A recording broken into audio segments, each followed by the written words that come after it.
Alright, so after three of maybe the darkest videos I have ever made, including self-harm, whatever is going on with just a robot, man, pick your poison for the dark stuff going in that situation, and Destiny and the whole revenge P, I think it's time to step back into the world of innocence and step back into the world of fighting, alright? Violence, alright? No more of that S3 actual crime. We're talking about violence, and we're not talking about human on human violence. That'd be a little crazy. We're talking about robot violence, BattleBots, guys.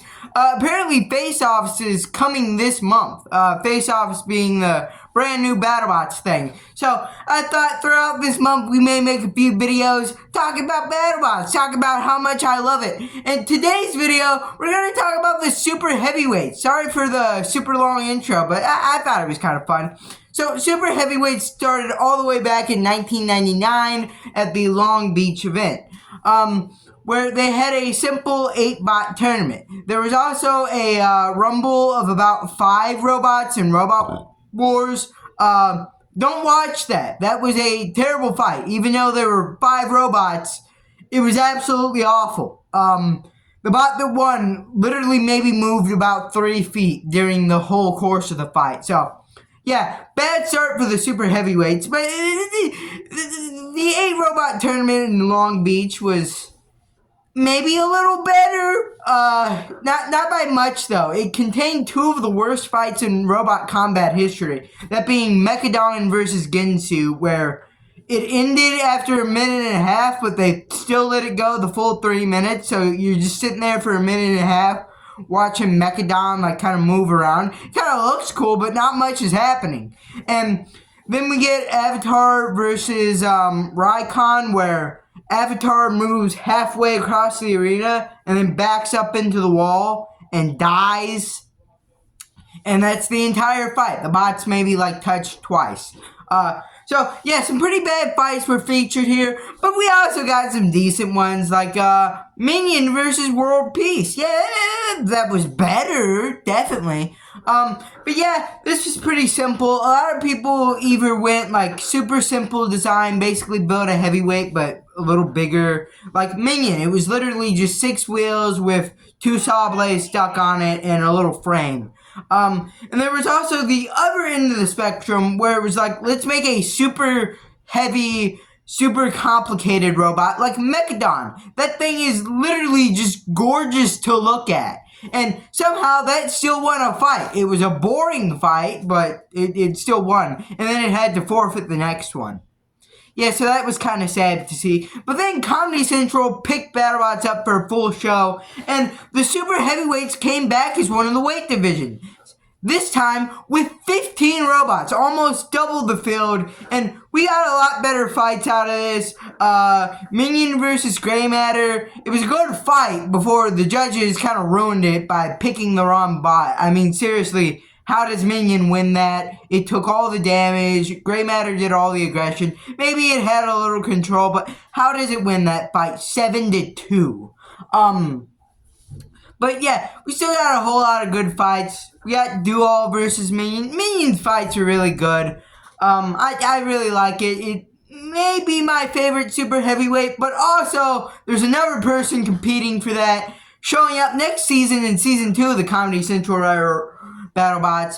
We got Toro. Now, Toro walks on the scene. It's like maybe the best super heavyweight. Alright, it has maybe the best weapon on a super heavyweight. This flipper that can send a 300-pound robot 5 or 6 feet in the air. That thing is strong. And it walks on the scene, picks up a pretty easy win. But there was one flaw in the design. The batteries were held down by jumper cables, so like when they were flipping, they were also risking like one of their batteries popping out of place. That happened in the Atomic Wedgie fight, when they were pretty much dominating it for 2 minutes straight. So right before the bell, the battery snaps out of place and the bot stops moving, gets counted out. So yeah, that was kind of sad to see. Next season, we have another super heavyweight that's iconic, that's definitely in the running for my favorite at this point debut. Gladiator Oh, I forgot to mention who won last season. Dissector. Dissector was around for season 1, but it won in season 2. It's also another one that's probably competing for my favorite super heavyweight. It just looks so cool. It's a bigger It's a bigger lockjaw with hammers, basically. I think you can maybe see it in this rumble. Yeah, look, right there. You can barely see it, but you can kind of tell what's going on there. Anyways, yeah, so Dissector wins season 2, Minion won season 1, also the Long Beach thing. Season 3, Gladiator appears, takes the whole division by storm, completely wrecks everyone, rams into them till they break down. It's also made by the same guy that made Vlad the Impaler. Then in season 4, Toro has his day of days, with a pretty easy, not gonna lie, pretty easy, like, run through the bracket. It's mostly, like, pusher bots, hammer bots. It's basically it. It didn't face any big spinners. Next season it does, however. It fights a spinner first round, and it spends, like, 2 minutes running from it, and then maybe at the last 5 seconds it gets one, like, little pop-over flip. It is genuinely one of the saddest fights to watch. Anyways, the final for that season, Dissector versus Gladiator, is still kind of infamous for not only being a pretty decent fight with a lot of action in it, but also, Gladiator broke the wall. Gladiator broke one of the walls on the BattleBots, so they had to stop the fight, and they gave it to Dissector. I think it may be because they were mad at Vlad for breaking their wall, so they're like, no, you don't get the championship. Dissector gets a second championship. Good for Donald Hudson. Again, he's the guy who built Tazbot, Lockjaw. If you're anywhere in the robot combat scenes, these names mean a lot, trust me. But then the show went off the air, but that doesn't mean the death of the super heavyweights. In fact, Tombstone makes its debut, and you may be saying, Tombstone's a heavyweight. Why is it here? It started life as a super heavyweight, and it actually did manage to win a title. That's a little fun fact for you. But the death of the super heavyweights would not be far away, because the debut of Ziggy would come. And it basically bulldozed all its opponents to the point where its opponents didn't really think it was fun, so they all quit. The last super heavyweight event had 2 robots, Ziggy, and literally just a super heavy box on wheels. There was no hope for this. Now, do I think it's all Ziggy's fault for why the super heavyweights fell apart?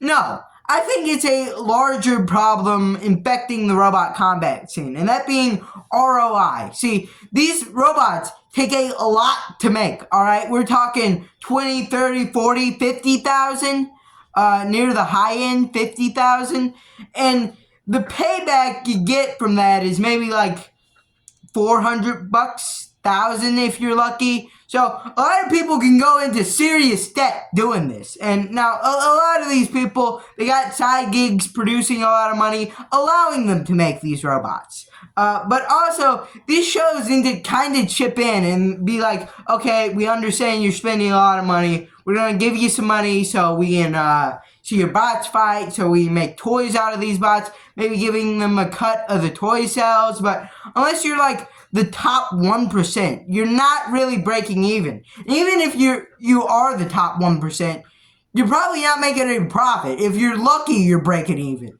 Paul Ventimiglia even quit the show because of this reason. If you don't know, Paul Ventimiglia, owner of Bite Force, was a 3-time champion, and he didn't think the ROI was good enough to keep going.